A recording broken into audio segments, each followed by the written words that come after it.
मेरा एक क्वेश्चन था कि बाईपैप और सीपैप और वेंटिलेटर में क्या डिफरेंस है, क्यों अलग अलग मरीजों को अलग अलग लगाया जाता है? अच्छा प्रश्न है। वेंटिलेटर कितने प्रकार के होते हैं? तो वेंटिलेटर या वेंटिलेशन, वेंटिलेशन का मतलब है जब मरीज स्वतः सांस ना ले पाए तो उसको हम लोगों को आर्टिफिशियली मशीन की मदद से रेस्पिरेशन को मेंटेन करना पड़ता है, जिससे कि वाइटल ऑर्गन्स में ऑक्सीजन की कमी ना हो और टिश्यू हाइपोक्सिया ना हो। टिश्यू हाइपोक्सिया का मतलब है कि ऑक्सीजन जब कम पहुंचेगी तो टिश्यू गड़बड़ करने लगेंगे, टिश्यू मरने लगेंगे, और हाइपोक्सिक इंजरी होगी तो किडनी, लिवर, ब्रेन काम नहीं करेगा। अगर मरीज बचा भी लेंगे तो आगे जाके उसकी क्वालिटी ऑफ लाइफ बिगड़ जाएगी। ऐसा ना हो, इसके लिए हम लोग वेंटिलेटर का प्रयोग करते हैं, जिससे मरीज का सैचुरेशन मेंटेन रहे। जब हमारे पास मरीज इमरजेंसी में आता है और वो डीसैचुरेट करने लगता है, डीसैचुरेट का क्या मतलब हुआ? उसका SpO2 कम होने लगता है। नॉर्मली कोई भी हमारे पास मरीज आएगा तो रूम एयर पे उसका SpO2 95 के ऊपर होना चाहिए। अगर कम होगा तो हम उसको ऑक्सीजन लगाने की कोशिश करेंगे 2 लीटर, 4 लीटर, 6 लीटर पे, और उसको कोशिश करेंगे कि SpO2 अचीव हो जाए। अगर ये सब करने के बाद भी SpO2 नहीं अचीव हो रहा है तो हमारे पास क्या विकल्प रहेगा? हमारे पास इसके अलावा कोई और विकल्प नहीं रहेगा। पहला तो विकल्प रहेगा कि समझने की कोशिश करें कि ऐसा क्यों हो रहा है। एक्सरे करा के देखें, लंग में पानी तो नहीं है, ABG करा के देखें, CO2 तो नहीं बढ़ा, टाइप 1 रेस्पिरेटरी फेलियर है, टाइप 2 रेस्पिरेटरी फेलियर है।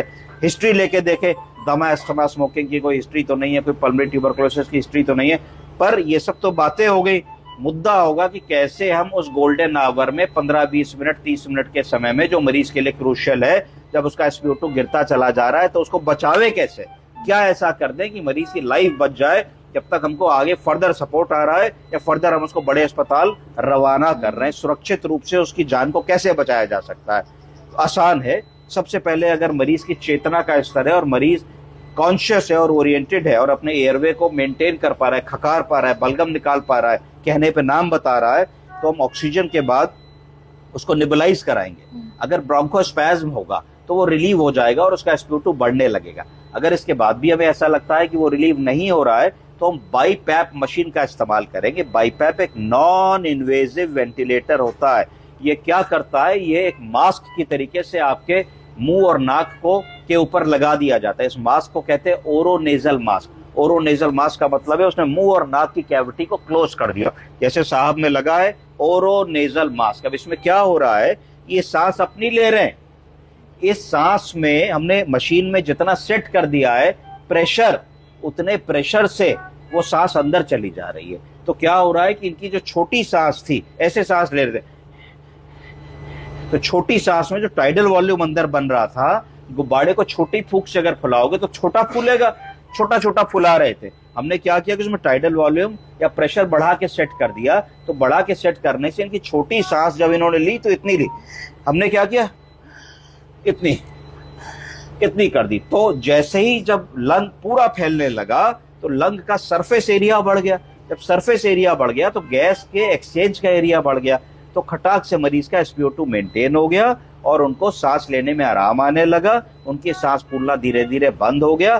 तब तक हमें आगे मदद मिल गई, डॉक्टर आ गए और सीनियर लोग आ गए, जांचें होने लगी और हमको आगे पता लगा कि क्या करना है। अब दूसरी सिचुएशन, अगर मान लीजिए आपके पास मरीज आया, उसकी सांस भी फूल रही थी, उसका SpO2 भी कम था और वो बेहोश था। उस स्थिति में बाईपैप नहीं लगाया जा सकता। इसलिए नहीं लगाया जा सकता क्योंकि बाईपैप सिर्फ उसी मरीज में इंडिकेटेड है जो हमारा मरीज होश में है।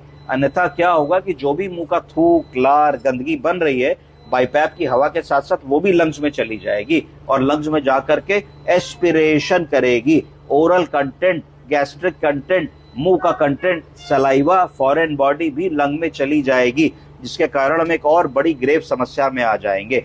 कभी भी बाईपैप हम लोगों को अनकॉन्शियस पेशेंट में अवॉइड करना चाहिए। उस स्थिति में बड़े वेंटिलेटर की बात आएगी। बड़ा वेंटिलेटर और होशियार होता है। वेंटिलेटर क्या है? वेंटिलेटर सिर्फ एक फिजिक्स है, 3 चीजों का खेल है। क्या 3 चीजों का खेल है? कि मरीज को हमको कितना वॉल्यूम देना है एयर का हर सांस में, वो वॉल्यूम कितने प्रेशर से देना है, और उस वॉल्यूम और प्रेशर के साथ कितने % ऑक्सीजन रिच देना है मिक्सचर हम लोगों को, कि हमारा तीनों काम हो सके। क्या मतलब हुआ? फिर समझाने की कोशिश करता हूं। एक गुब्बारा फुलाना है तो कितनी बड़ी फूंक मारनी है कि एक फूंक में वो कितना बड़ा फूले। कितनी जोर से फूंक मारनी है कि कितना जल्दी फूले, और उस फूंक में कितनी ऑक्सीजन मिक्स करनी है जिससे कि हमारा SpO2 मेंटेन हो जाए। यही काम वेंटिलेटर करता है। चीजें बारीक होती चली जाती हैं कि FiO2 मतलब ऑक्सीजन का कंसंट्रेशन कितना है, 1 मिनट में कितना रेस्पिरेशन हम देना चाहते हैं। मरीज खुद सांस ले रहा है तो उसको हम लोग synchronised intermittent mandatory ventilation mode पे रखते हैं। मरीज अगर खुद सांस नहीं ले रहा है, पैरालाइज्ड है, कोमाटोज्ड है, तो फिर हम असिस्टेड कंट्रोल मोड पे रखते हैं, इसमें सारा काम वेंटिलेटर करता है। इस तरीके से हम लोग इमरजेंसी में मरीज को निर्णय लेंगे कौन सा वेंटिलेटर किसको लगना है। पर बड़ा वेंटिलेटर या इन्वेजिव वेंटिलेटर जब लगाने की बात आएगी तो इंट्यूबेशन करने की बात आएगी। इंट्यूबेशन एक स्पेशलाइज्ड प्रोसीजर है जो जनरली डॉक्टर ही कर सकते हैं, या जो इमरजेंसी ट्रॉमा की ट्रेनिंग कर रहे हुए लोग होते हैं उनको सिखाया जाता है, वो लोग कर सकते हैं। आप सबको भी इंट्यूबेशन आना चाहिए, कोई बहुत बड़ी रॉकेट साइंस नहीं है कि आप नहीं कर सकते, और जनरली इसमें आप मरीज का कोई ज्यादा नुकसान भी नहीं कर सकते। मैक्सिमम क्या होगा कि ट्यूब गलत पेट में चली जाएगी, पर धीरे धीरे आएगा तो सीखोगे। पर अगर जीवन में 5-10 लोगों की भी सही ट्यूब डाल ली और जान बचा ली आपने, क्योंकि आपको 35 साल अब ये काम करना है, तो आप समझिए कि आप एक सेवियर होंगे, क्योंकि हर समय डॉक्टर और चिकित्सक नहीं उपलब्ध होता मरीजों को ट्यूब डालने के लिए, और मरीजों की डेथ हो जाती है। तो एम्बू बैग, लैरिंगोस्कोप और एंडोट्रैकियल ट्यूब से अगर हम दोस्ती करते हैं और उनका उपयोग सीख लेते हैं तो एक ऐसी कला या ऐसी साइंस है जो पूरी लाइफ आपको लाभ देगी, और आप एक अलग से शाइन करेंगे। आप कहेंगे नहीं sir, I can try, I can intubate, give me a chance. तो मैं समझता हूं कि मैं आपको लैरिंगोस्कोपी सिखाऊंगा पहले और फिर इंट्यूबेशन दिखाऊंगा, जिससे कि आप लोगों को कभी इमरजेंसी में जरूरत पड़े तो आप इंट्यूबेशन करने का प्रयास कर सकें। धन्यवाद।